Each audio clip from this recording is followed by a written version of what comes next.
नमस्कार.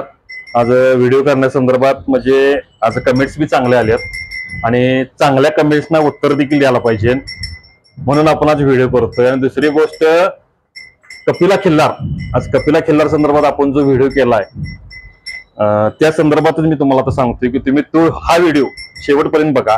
कपिला खिल्लार काय असते आणि कपिला खिल्लारला किंमत काय येते, त्या व्हिडिओच्या शेवटपर्यंत तुम्ही व्हिडिओ बघा. शेवटी तुम्हाला समजेल. ह्या सगळ्यांच्या तिरकुडच्या मी जागाच बदलल्या. काय व्हायला लागलं, सेलेबीला एका कोपऱ्यात घेतल्यामुळे का नाही असं कोंदड झाल्यासारखं वाटायला आणि वरडाला आली सारखी जास्त, म्हणून तिला आज मध्ये घेतल्या आणि तिरोला आपण एका साईडला घेतल्या. थोडीशी अडचण तिला होण्याची चान्सेस आहेत, पण बघितलंय बसते ती व्यवस्थित. आणि ह्या मॅडम काय राणी आहेत, त्यामुळे त्यांना साईडला का ठेवले. आणि वैशिष्ट्य म्हणजे एका कासऱ्यावर त्यांना 2 कासऱ्या आपण आणले आणि खायला आल्यात कशा बघा.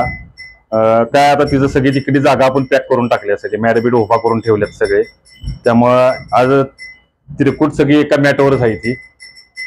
तर पहिले कमेंट संदर्भात बोलायचं झालं तर एका दादाने अशा कमेंट्स दिल्या की डालडा आणि गरा घातल्यानंतर त्वचेवर चमक येईल का.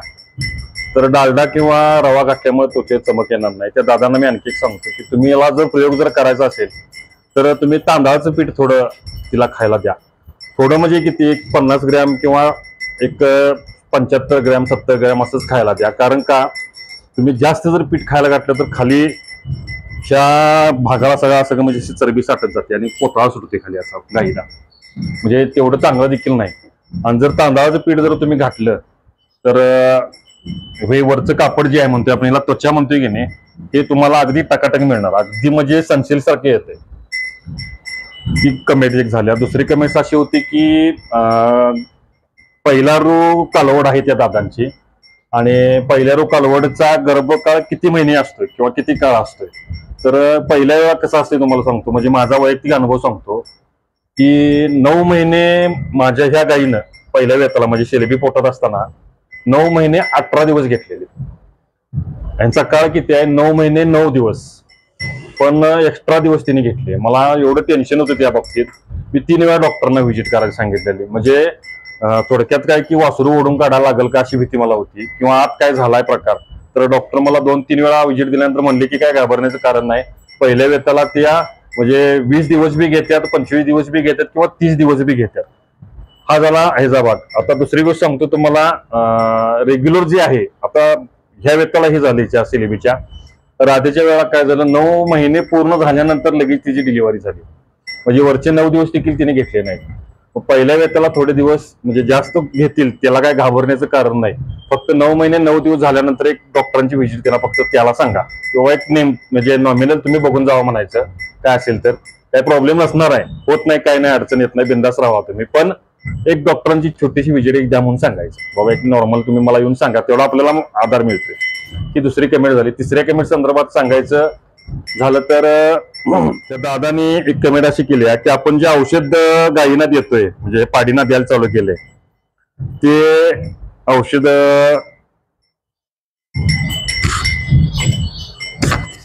ऑर्गॅनिक आहे का म्हणजे केमिकल आहे. आणि त्याने म्हणजे औषध सांगितले STC वैदिक मिल्क चार्जर वापरले की सर्व फायदे मिळतील. दादा तुम्ही वापरू शकताय आणि हे देखील औषध तुम्ही वापरू शकताय. असं काय हेच वापरायला पाहिजे असं काही अडचण आपली नाही आहे. तुमच्या देखील वापरू शकताय, हे म्हणतात ते देखील वापरू शकताय.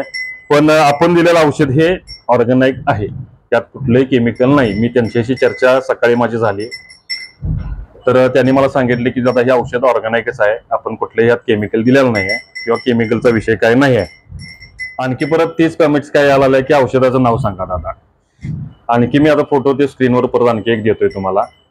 आणि महत्वाची गोष्ट सांगायची राहिली तुम्हाला की एक परवा आपण कपिला गाई संदर्भात व्हिडिओ केलेला आणि मला खूप सांगायला आनंद वाटतोय आपल्याला की पत्तन कोडलीचे माने पैलवान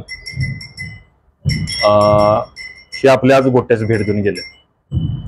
तर त्याने आपल्या गाया बघितल्या, गायींना बघितल्यानंतर खुश झाले ते बघितल्यानंतर. आणि आणखी एक महत्वाचं मी तुम्हाला सांगतो की कपिला खिल्लार पाडीची किंमत किती असू शकते ते तुम्हाला पुढील व्हिडिओ मध्ये आता पुढची ह्याच म्हणजे व्हिडिओला पुढे तुम्हाला बघायला मिळेल. कपिला खिल्लार की पहिला खिल्लार पाडीची किती किंमत होऊ शकते ते आपल्याला स्क्रीनवर आता दिसेल. त्या दादाने आपल्याला एक छोटी बाईट दिल्या, त्या बाईटमध्ये त्यांनी सांगितले. नमस्कार, आपल्या गोट्यास भेट देण्यासाठी सहदेव माने सर पट्टणकोडिलीवरून आल्यात, ते आपला परिचय देतील. माझं नाव पैलवान सहदेव मोहन माने. सरांच्या खिलार वेळी आम्ही यूट्यूबला बघितली आणि ते खास बघण्यासाठी आम्ही सरांनी कोणत्या पद्धतीने सांभाळ केला आहे खिलारचा ते पाहण्यासाठी आज आम्ही कोल्हापूर इथे आलेलो आहे. आणि आता पाहिल्यानंतर असं वाटते की आणि 2 खिलार गैर वाढवावं. सरांची एवढी प्रेरणा मिळाली आणि अत्यंत चांगल्या पद्धतीने यांनी खिलार सांभाळले.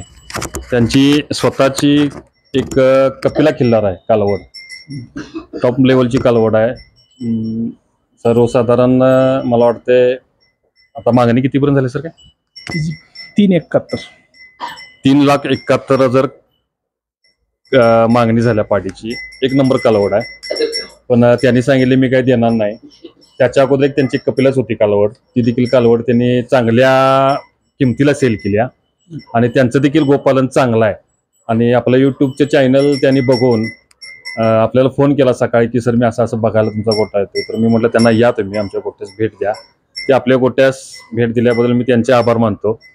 आणि त्यांना आणि काय अडचण असेल तर तिने आम्हाला विचारून फोनवर सांगावी किंवा यूट्यूबला कमेंट्स करावी. आम्हाला काय अडचण आली तर आम्ही त्यांना जरूर फोन करू, विचारू. आणि या ठिकाणी थांबतो. नमस्कार. चॅनलला लाईक करा, शेअर करा, सबस्क्राईब करा. यूट्यूबच्या डिस्क्रिप्शनमध्ये आपल्या चॅनलची लिंक आहे, ती लिंक आपण ओपन करू शकताय. चॅनल आपला लाईक शेअर करू शकताय.